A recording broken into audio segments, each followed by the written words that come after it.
I agreed to transfer schools with my childhood best friend to help her escape the bullies, but she bailed the day before we were supposed to sign the papers. I overheard her friend teasing her. "You really pulled it off," she said, laughing. "Pretending to get bullied all this time just to get Ethan Reed to leave. But he's been your shadow since kindergarten. Are you sure you want to go to a new school, all alone?" Chloe's voice was flat bored. "It's just another high school in the same city. How far could he possibly go? Besides," she added, "I'm sick of him clinging to me all the time. This is for the best." I stood outside that door for a long time before I finally turned and walked away. The only change was on my transfer application. I crossed out Northwood High and wrote in the name of the boarding school in Switzerland my parents had been pushing on me for years. Everyone seemed to forget. She and I were always worlds apart. When the moment I heard the truth, my heart seized in my chest. For the past month, it had been one thing after another for Chloe. Vicious rumors, getting shoved in the halls, her textbooks accidentally destroyed. I did everything I could to protect her, to be there for her, but I couldn't be everywhere at once. Well, I couldn't take it anymore. I suggested we transfer. I remember that day clearly. Someone had just thrown a slushie on her in the cafeteria. Her pretty face was pale and miserable, and she grabbed my hand, her eyes wide with fear. "Ethan," she whispered, "I'm scared to go to a new place alone." Chloe and I had been inseparable since kindergarten. We walked to school together, did our homework together. For more than a decade, she was my constant. And somewhere along the way, I had fallen quietly in love with her. So, in a rush of protectiveness, I made her a promise. "Don't be scared," I said. "Wherever you go, I'll go with you." Only now did I realize it was all an elaborate act, a show staged for my benefit, just to get me to leave. A bitter question formed in my mind. Did Chloe really hate me that much? Inside the private room of the restaurant, the conversation continued. "You've got Ethan wrapped around your finger, that's for sure. Aren't you worried he'll meet someone else at the new school?" "Him." Chloe let out a sharp, dismissive laugh, as if it were the funniest thing she'd ever heard. "He's the guy who took on 3 seniors for me, remember? He got his ass kicked and didn't even flinch. You really think a new zip code is going to change how he feels about me?" Someone else murmured, "What if, though? Ethan doesn't exactly seem like a pushover." Chloe's voice was lazy, confident. "There is no what if. Northwood is full of gorgeous girls. When have you ever seen him look at anyone but me?" The contempt in her tone was impossible to miss. "He just follows me around all day. A lost puppy is less clingy than him." A wave of laughter erupted from the room, each sound like a slap across my face. I wanted to leave, but my feet felt bolted to the floor, forcing me to listen, forcing me to feel the pain. Someone else chimed in, sounding impressed. "I've never seen a girl actively push away a guy who's crazy about her. We're in awe. But if you didn't like him being so attached, why not just tell him? Ethan doesn't seem like the type to cause a scene." Chloe sighed, an edge of irritation in her voice. "Ethan's too intense. A clean break would have been a huge drama." Her tone shifted. "Besides, Leo gets so insecure and upset whenever he's around. He only feels better when it's just me. For Leo's sake, I had to do it this way. Ethan will just have to be miserable for a little while." As soon as she said it, everything clicked into place for the others in the room. Thinking back, Chloe had started her bullying charade exactly 1 week after Leo Vance transferred to our school. One of the girls laughed. "Damn, Chloe, you work fast. The new emo boy barely gets his locker assignment, and you're already hooked. You can't deny it, though. Leo has that whole wounded bird thing down. He's so delicate and artistic. It makes you want to protect him. Yeah, not like Ethan. He's got that permanent scowl, keeps everyone at a distance. It doesn't matter how handsome he is if he looks like he's about to murder someone." The casual insults kept coming, wave after wave, washing over me. And Chloe, the girl I'd secretly loved for years, didn't defend me, didn't object. She just laughed along, even agreeing with them from time to time. Standing there in the hallway, my heart plunged into a cold, empty abyss. The pain was dull and suffocating. For a split second, I wanted to throw open the door and confront her. Ask her why she lied to me. Ask her if she felt even a flicker of guilt watching me get into fights to defend her honor. Ask her if our entire friendship, over a decade of history, meant anything at all. But then my mother's voice echoed in my head, a constant refrain from my childhood. Don't engage in pointless drama. People don't just turn rotten overnight. I turned my back on the room and walked away. The pain was a slow burn, creeping up on me when I was alone. I could have handled it if it were just a friend betrayal. That hurts, but you move on. The problem was, Chloe was the one who had blurred that line. The day we decided to transfer, she dragged me to a bar to celebrate our escape. Under the dim, colored lights, I looked at the girl I'd loved for so long and felt a dizzying sense of hope. So when she leaned in and kissed me, I didn't pull away. Years of repressed feelings surged to the surface. Overwhelmed, I had to know. "Chloe," I whispered against her lips, "what are we now?" She smiled and kissed my forehead gently. "Silly. What do you think we are?" Our friends cheered, and the energy in the room was electric, matching the frantic beat of my heart. I never imagined that just 2 days later, I would hear her shatter that perfect moment with her own words. A bitter laugh escaped my lips, but tears streamed down my face. So that kiss, that vague promise, it was all just another lie, wasn't it? A way to keep me placated until she could ship me off and make room for Leo. A wind chime hanging in my bedroom window tinkled softly, the sound a stark contrast to my silent grief. Slowly, my shattered heart began to reassemble itself, but into something colder, harder. Chloe was wrong about one thing. She was just the illegitimate daughter of the Song family. I am the sole heir to the Reed fortune. We shouldn't be clinging to each other, because we were never a match. The transfer application on my desk was smeared where my tears had fallen, the ink bleeding into an ugly stain. It didn't matter. I could just get a new one. The Reed family always has a backup plan. I printed a fresh copy. When I got to the line for the destination school, I paused and called my mother. "Mom," I said, "that boarding school you mentioned, the one in Switzerland, what was the name again?" "Yes," I confirmed, "I'll be going alone." The wind chime sang a clear, bright tune, as if celebrating for me. I closed my eyes, and for the first time in a long time, it wasn't Chloe's face I saw. It was another girl, one who resembled Chloe, but whose smile was warmer, more genuine. A memory from 2 years ago surfaced, her voice full of confidence and a hint of a challenge. "Ethan Reed," she had said, "sooner or later, you're going to give up on Chloe's song and choose me." I thought she was joking back then. Now, I whispered the words to myself in the quiet of my room. "Chloe, I'm really letting you go." After filling out the new form, I breathed a long sigh of relief. A strange sense of peace settled over me. Just then, there was a knock on my front door. I froze. I lived in this condo alone, and the only person who knew the keypad code was. I opened the door. Of course, it was Chloe. Her voice was as gentle as ever. "Ethan, you left without saying goodbye to everyone." I was worried. I kept my own voice as steady as I could. I wasn't feeling well. My stomach. I was about to ask her to leave when I saw a figure hiding behind her. Leo Vance, looking small and frail, flinched when his eyes met mine. Chloe immediately noticed, pulling him protectively closer. "Ethan," she said, her voice sharp with disapproval, "you're scaring him." It was always like this. Leo always acted as if I were some kind of monster about to attack him, and I hadn't even done anything. My expression hardened. "I've told you before, I don't like people showing up at my place unannounced." Chloe frowned, annoyed. "Leo isn't just people, and he only came because he was worried about you too." Before I could respond, Leo's eyes welled up with tears. "Ethan, I'm sorry," he sniffled. "I know you've always looked down on me, but I swear, I shower every day." He looked down, his voice thick with fake misery. "I wouldn't have gotten your place dirty." Chloe's face instantly hardened as she glared at me. "Ethan, Leo's family doesn't have a lot of money, but that doesn't make him dirty. He's not what you think. You're being a real disappointment right now." Leo tugged on Chloe's sleeve, his voice a perfect blend of magnanimity and martyrdom. "Chloe, it's okay, really. Please don't fight with Ethan because of me." He sniffled again, forcing a brave, trembling smile. "Besides, he's right. You two have known each other forever. How could I ever compare to that?" "Don't say that. You're one of a kind," Chloe cooed, cupping his face in her hands and comforting him in a soft whisper.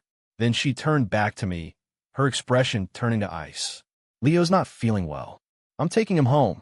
You need to stay here and think about your attitude.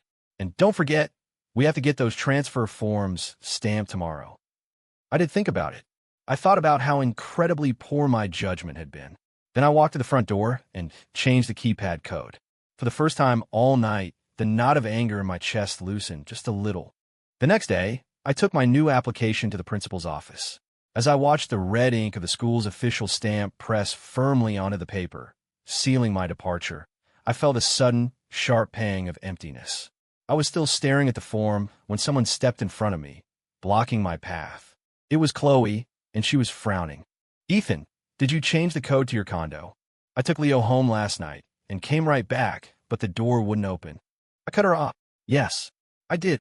She seemed annoyed, but tried to act like nothing was wrong, her voice slipping back into its familiar, intimate tone. "What's a new code? I'll need it so I can come over and take care of you." "That won't be necessary," I said calmly. "After I transfer, I won't be living there anymore." Chloe's eyes fell to the folded application in my hand, and she feigned a moment of realization. "Oh, right. I almost forgot about this. Don't worry, Ethan. I'll get mine stamped tomorrow." Walking and talking with Chloe like this used to be our daily routine, but it had become a rarity since Leo showed up.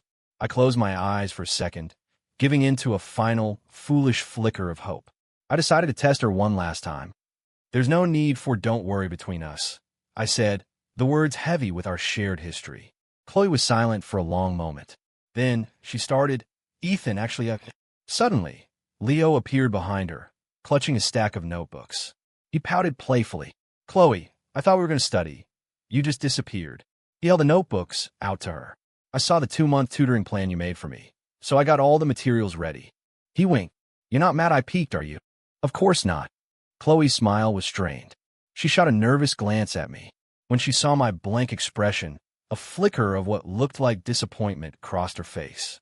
"So, while you were pushing me away, you were already planning a future with someone else?" "A future that never included me."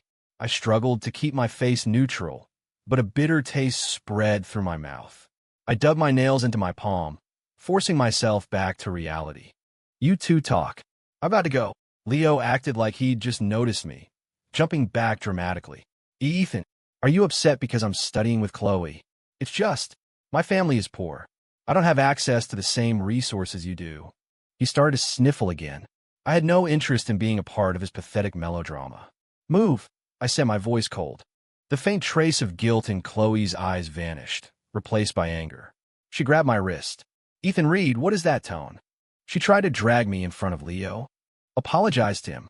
Now, the last clean, untouched part of my heart crumbled into dust. This time, I didn't hesitate. I raised my hand and slapped her across the face. "Chloe," I said, my voice shaking with rage, "the only person who needs to apologize here is you." But not to him. To me. One by one, I went through the things Chloe had given me over the years. The silk tie for my 18th birthday. I wore it to school once, and a week later, Leo was wearing the exact same one. He blushed and said, "Chloe told me that anything other people have, I can have too." The limited edition collectible figure. Now, just an empty box. Chloe had taken the figure, claiming she loved the scent of the cologne I'd sprayed on it. The next day, I saw it sitting on Leo's desk. The custom-made leather shoes for my graduation, the deep blue aromatherapy diffuser, all the things I thought were special, unique gifts meant only for me, had been freely given to someone else. No, not even freely. It wasn't equal. I thought about the way Chloe coddled Leo, the way she defended his every move, no matter how manipulative.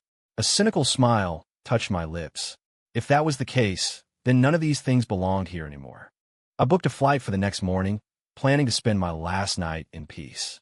At 2 a.m., my phone rang, jolting me awake. I groggily answered it. The line was silent. I was about to hang up when I heard Chloe's voice. "Ethan, I'm sorry." My mind snapped into focus. If she was finally going to tell me the truth. "Leo hurt himself," she said, her voice heavy. "He tried to. I can't leave him alone right now. So the transfer application. I'll have to do it later." The hope that had flared in my chest crashed and burned, leaving me feeling pathetic and ridiculous. I wanted to scream at her. "What about all the crap I went through for your fake bullying? The fights I got into, the stress, the worry, what was all that for?" Chloe's voice cut through my thoughts. "You should apologize." I was sure I'd misheard her. "What did you say?" Her voice was firm. "Ethan Reed, you need to apologize to Leo. Are you going to stand there and tell me what he did had nothing to do with you? I was speechless, because I suddenly understood that as long as Leo was in the picture, everything I said or did would be wrong. Chloe spoke again, her tone dripping with ice. Ethan, you are such a disappointment. If you apologize, I can pretend none of this ever happened. I'll join you at the new school in a couple of months. Are you really going to be this stubborn? Are you going to throw away everything we've had for all these years? I heard the threat in her voice, but this time there was no pain, no resentment, just a profound sense of exhaustion. I hung up the phone, blocked her number, deleted her contact. I couldn't wait for my flight in the morning. The crisp Swiss air felt clean and new. Someone took my suitcase. I looked up and met the eyes of the Song family's legitimate daughter. Ethan Reed, she said with a small, knowing smile. Long time no see. I held out my hand. Long time no see, Olivia Liu. My phone buzzed, interrupting us. I glanced at the screen. It was a call from one of Chloe's friends. I answered confused. Chloe's voice, sharp and anxious, came through the speaker. Ethan, what class are you in at Northwood? Why is it that I've asked around and nobody in the entire school has seen you? Before I could answer, Olivia's clear voice cut in. Ethan, should I take you on a tour of your new campus? Her expression was perfectly innocent, as if she were just being helpful. Chloe's voice shot up an octave. Ethan, are you with Olivia Liu? Where the hell are you? I held the phone away from my ear, realizing for the first time how grating Chloe's voice could be. Where I am, I said coolly, is none of your business. She seemed to ignore me, her voice filled with disbelief. You ran off to find her just to spite me. You're that desperate for revenge that you'd stoop to hanging out with trash like that. As her words grew uglier, my patience snapped. Shut up. I took a deep breath, my voice hard and final. Chloe, you're the one who's trash. It felt good to finally throw her own words back at her. Don't call me again. Whatever we were, it's over. I hung up and immediately blocked the new number. The world felt quiet again. Sorry, I said to Olivia, a little embarrassed. You shouldn't have had to hear that. Olivia just smiled. Then you can buy me dinner to make up for it. She winked. Consider it a thank you gift. I relaxed, returning her smile. Of course, the two Song daughters really were night and day. Years ago, Chloe's father had an affair. The mistress gave birth to Chloe and moved into the family home.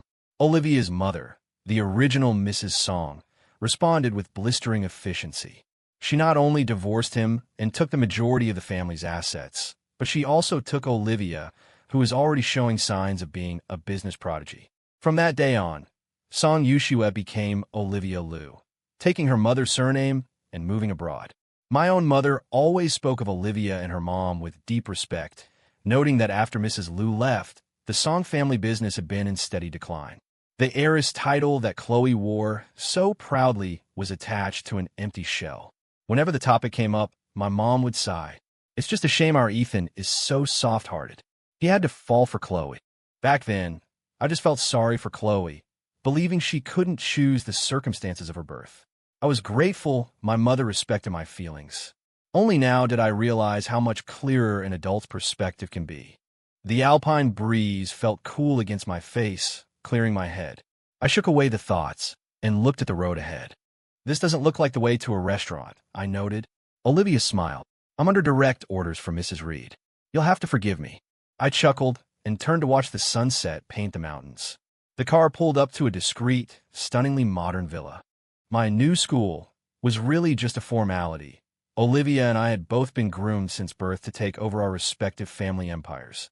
It wasn't long before we started receiving invitations to exclusive business events. Wearing a black tux my mom had picked out, I navigated the clinking champagne glasses and polite conversation until I saw Olivia. She was in a gorgeous couture gown, but what stood out against her calm demeanor was the vibrant violet orchid pinned to her shoulder. The person I was talking with took the hint and excused himself. We really need to stop coordinating, I said with a sigh. It's getting obvious. That dinner, which our mothers somehow tried to frame as an engagement party for the two of us, became a running joke. We were adults. We weren't going to be pushed into anything. We played along, assuming it was just our moms having fun. We underestimated their determination. My mother would send me a new watch from a designer's Metamorphosis collection. A few days later, Olivia would receive the matching women's version from her mother. Mrs. Liu would gift Olivia a pair of diamond earrings. Before my next big negotiation, my mom would present me with a matching cufflinks. I was getting used to it, but this time was different. Olivia looked me straight in the eye and said, her voice low and serious, "What if I told you that this time I'm a willing participant?" She took a step closer, her voice like cool water, creating a stir in the quiet depths of my heart.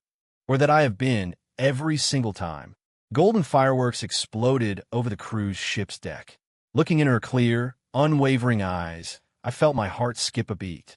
And just like that, everything with Olivia felt easy, natural, and right. After our engagement party, my family arranged for me to do an internship at our company's headquarters back in States. My mom was already planning our future. "You two can handle the domestic operations, and your mother-in-law and I will take over the world." My dad just grumbled for me to keep an eye on my mom, so Mrs. Liu didn't steal her away. I boarded the plane home, smiling at the thought of them. As she saw me off, Olivia pressed one of the bells from her wind chime into my palm. She had always been so composed and proper around me, but this was her way of telling me she'd miss me. After several months away, my old life at Northwood High felt like a distant memory.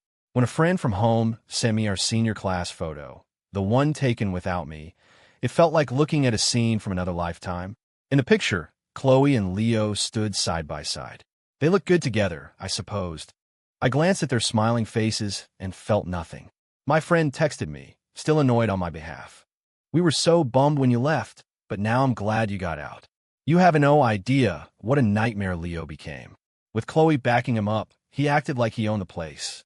After you left, he started spreading all these rumors about you. A few of us tried to set the record straight, but it was impossible. And Chloe, that idiot, just let him. She defended him no matter what. I mean, we all know he's a snake, but you and her had history. How could she side with him?" I typed back, sighing. I guess in her mind, I was the bad guy. I frowned slightly. I don't remember Leo being that bold before. My friend, seizing the chance to vent, sent a barrage of screenshots. "See for yourself." They were all from Leo's Instagram. The first one: "Thanks to you, my 18th birthday wasn't as pathetic as it could have been." 2 photos were attached. One was a shot of Chloe kneeling, carefully helping him put on a new pair of expensive dress shoes. The other was a group photo, but angled just so you could see me in the background, sweaty and exhausted from managing the event for the student council. It must have taken some effort for him to capture me at my worst. The second post, she said to forgive her for not being strong enough, and that next time, she'll give me a new one. "My girl, I'll never blame you for what arrogant people do." The picture was of a familiar limited edition collectible figure, sitting without its box. The third: "Her restraint will always be her most attractive quality. My girl, after we graduate, you won't have to be the one keeping me company at night anymore." The photo showed the corner of a deep blue aromatherapy diffuser. I skimmed through them, disgusted, until the last post made me stop scrolling. The caption: "You're all mine now." The picture was a photo of a blood-stained bedsheet. My friend's next text came through. He was dropping hints for months, try to paint you as the obsessive third wheel, and make it seem like he and Chloe were this tragic, secret couple. I guess he got pissed when you didn't react. LMAO. I smirked. It wasn't entirely a lie. Chloe had wanted to have it both ways, enjoying my devotion and Leo's sycophantic admiration at the same time. Then after graduation, he straight up drugged her. My fingers froze over the keyboard. He did what? Yet the text came back full of indignation. The story got everywhere. Once their relationship was official, Leo's ego exploded. But seriously, posting a pic of the bedsheets, so trashy. I bet Chloe regrets everything. I typed back, "Thanks for having my back. Seriously, but don't worry about it anymore. If it happens again, I'll just have my lawyers handle it." We chatted for a bit longer. His last message was, "Good. I'm glad you're really over it. Chloe didn't deserve you." I paused. Yeah, I typed. And I realized it was true. There was nothing left. The girl I had once loved with everything I had was now just a piece of gossip, a story from a past life. Time really does heal everything. The company headquarters was in my hometown, so I drove to my old condo to pick up some files. My mom had bought the place for me, a nice townhouse with a small garden, so I'd have a comfortable place to stay. I pushed open the gate, but froze as I went to type in the keypad code for the front door. There was someone sitting on the porch steps. She looked up, and I was met with a pair of red-rimmed, swollen eyes. I frowned. "Chloe, how did you get in here?" My eyes fell to her bruised knees, and my frown deepened. "Did you climb the gate? What do you want?" She just stared at me, her voice raspy when she finally spoke. "Ethan, you've lost weight." I had no idea what she was trying to accomplish with this bizarre small talk. I turned to leave. Suddenly, she lunged forward and grabbed me, her grip so tight it felt like she was trying to crush my arm. The self-defense training I'd taken kicked in instinctively. I broke her hold and shoved her away, wiping my arm with a feeling of disgust. "Chloe," I said coldly, "have some self-respect." She let out a low, humorless laugh. "You're telling me to have self-respect? Ethan Reed, after everything you and Olivia Liu did overseas, you have the nerve to say that to me." Her voice rose to a frantic yell, years of repressed frustration finally breaking through. "Do you have any idea what you did to me? I've been going crazy looking for you." I slapped her. Hard. There was no hesitation, no mercy. "Keep your voice down and your accusations to yourself." Seeing her standing there, ready to start another drama, I decided to end it. I spoke calmly. "My leaving the country was exactly what you wanted, wasn't it? You pretended to be a victim. Let me take the fall for you, take the hits for you. What's the problem? You got what you wanted. Aren't you happy?" The color drained from Chloe's face. Her eyes were wide, her pale lips trembling. You knew." "Ethan, I can explain." I shrugged, "but I'm not interested in hearing it." I took a step closer, enjoying a dark sense of satisfaction as I glanced past her, at Leo, who had just appeared at the end of the walkway. I lowered my voice, but loud enough for both of them to hear. "You posted pictures of your bloody sheets on Instagram for the world to see. What gives you the right to show up here and harass me? Chloe, you're pathetic." I turned, walked inside, and called the security guards who lived nearby to have her removed. As I passed the living room window, I heard a furious shout from outside. "You're worthless. You've completely humiliated me." The sharp crack of a slap was audible even through the double-pane glass. In my peripheral vision, I saw Leo covering his face, sobbing. I drew the curtains and sent a quick text to Olivia. "Busy. Thinking of you." The next time I saw Chloe was at the welcome home party my friends threw for me. We were all adults now, and the conversation had shifted from high school drama to business deals and market trends. The atmosphere was relaxed, with soft lighting and good cocktails. I was enjoying myself enough to stay a little later than planned when an uninvited guest walked in. The room fell silent for a beat. My friend leaned over and whispered, "Ethan, nobody invited her." I nodded. I figured as much. He breathed a sigh of relief, his voice laced with disdain. "Those two are social poison now. Her family's business is in the toilet, and their reputations are even worse. Especially Leo. He's so possessive of Chloe. It's insane. He acts suspicious of any woman who even looks at her." I glanced over. Sure enough, trailing behind Chloe like a shadow was Leo. When he saw me looking, he flinched instinctively, then shot me a venomous glare. Chloe seemed oblivious, walking straight to the empty chair across from me and sitting down. As the others tried to restart the conversation, I decided I'd had enough and excused myself to the restroom. A few minutes later, the door opened behind me. Leo Vance hadn't changed at all. Same trendy haircut, same carefully constructed sad boy expression, same pristine white shirt. A year had passed, but he was still mentally stuck in high school. He didn't understand that in our world, that innocent, fragile act had a shelf life. In this world, profit is everything. His emotional currency had been devalued, and he'd been discarded. It was that simple. Leo's eyes were filled with a jealous rage, like he wanted to tear me apart. "Ethan Reed," he spat, "you must feel pretty damn smug, watching Chloe still be so obsessed with you." I met his gaze in the mirror, silent. I was just tired. If shedding a few tears and spewing some dramatic lines counted as obsession, then Leo's definition of love was seriously warped. A strange, triumphant smirk flickered across his face. "But I bet you didn't know, did you?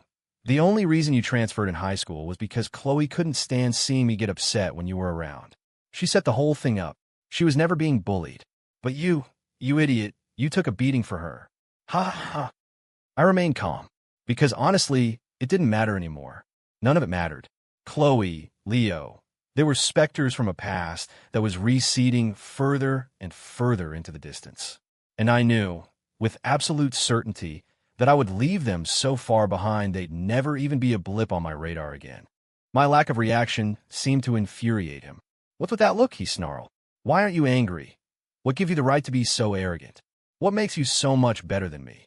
Just because you were born rich, you're a pathetic loser who can't even hold on to his own girl." He was working himself into a frenzy, raising his arm to swing at me. Before his fist could connect, another hand shot out, grabbing his wrist and violently flinging him away. Olivia stepped in front of me, glaring down at Leo, who was now sprawled on the floor. "I have you on video for assault and defamation against my fiancée. I've already called the police. You can tell your story to them." I looked at the strong, protective set of her shoulders and had to stop myself from smiling. She was clearly dressed to the nines to come see me, her jewelry and the color of her dress perfectly complementing my own outfit. It was a little childish and utterly charming. The arrival of the police was not a quiet affair. My friends, wondering why I hadn't come back, heard the commotion and came out to see Leo being handcuffed and led away. He struggled wildly, screaming, "Do you have any idea who I am? My wife is Chloe Song, the sole heiress to the Song fortune. You can't touch me. Let me go. I need to find my wife." All eyes turned to Chloe, but as she watched the man she had once protected so fiercely get arrested, her face was a blank, numb mask. She didn't move. She didn't say a word. The ultimate act of self-preservation. I took one last look, and in that moment, the bright, vibrant girl from my youth, the one I thought I knew, collapsed into dust and disappeared forever. Nina was late by the time we finished giving our statements at the police station, so I took Olivia back to my place. When I woke up the next morning, breakfast was already on the table. I leaned against the doorframe, watching her rinse dishes at the sink. "Trying to impress me with your domestic skills?" She turned, a playful glint in her eye. "Well, I don't have a ring on my finger yet. I have to make a good impression on my man. Otherwise, he might get angry and dump me." She tapped the tip of my nose, her tone light and teasing. I sighed, thinking of the way my friends had been shamelessly staring at her last night, their eyes full of gossip. I scrolled through my phone while I ate, and a headline made me laugh. "Speaking of a ring," I said, "your timing might be perfect." Splashed across the top of the trending news feed in bold letters. "Reed heir involved in affair with married woman," and right below it, "Reed heir's wild private life. Mystery woman spends the night." Two headlines, back to back. A coordinated, vicious attack meant to ruin me. What Leo probably didn't know is that private residences in wealthy neighborhoods tend to have excellent security cameras. Before the online outrage could even reach its peak, a new video started circulating. The footage clearly showed Chloe, the Song heiress, refusing to leave my property and then physically accosting me as I tried to walk away. The Reed family's reputation was instantly cleared on that front, but the questions about the second headline persisted. Okay, but what about the wild private life part? He's a young, powerful exec at the Reed Corporation. Who knows what influencer he had sleeping over?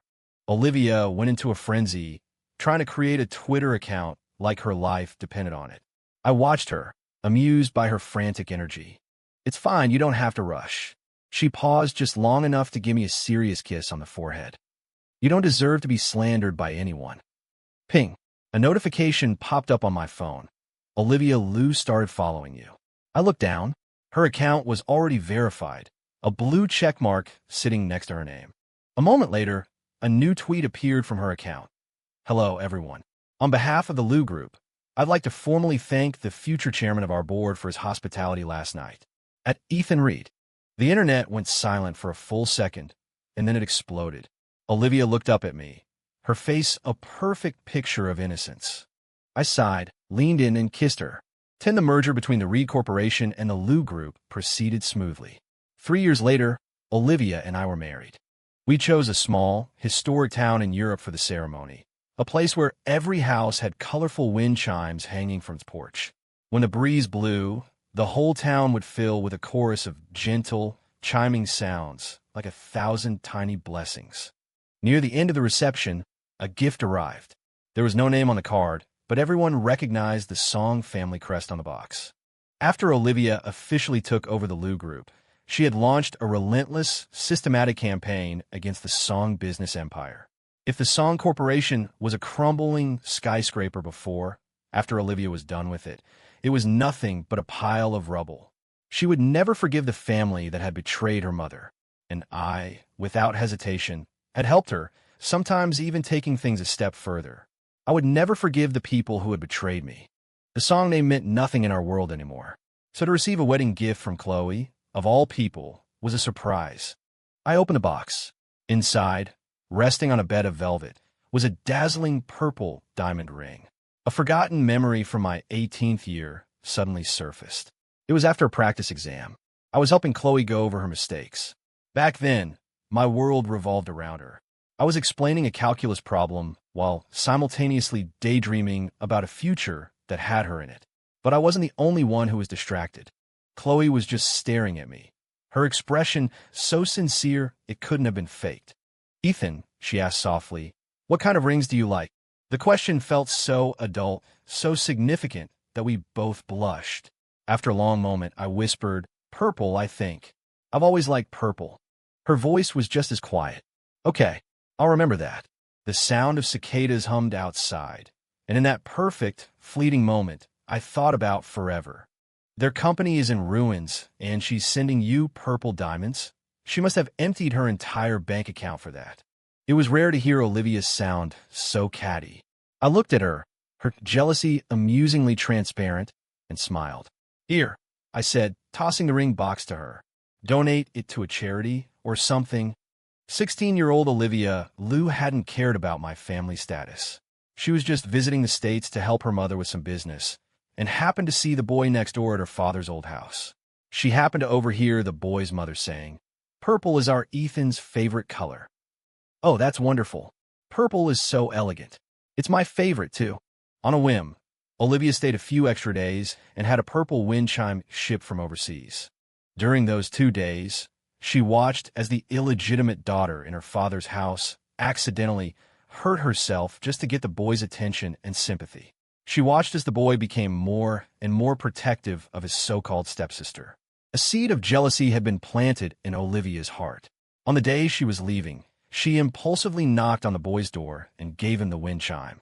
She couldn't stop herself from saying something she later regretted, something bold and a little rude.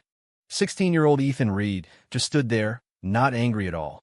He just said, softly, "Have a safe trip." And now here we were, happy, content, and with a lifetime ahead of us.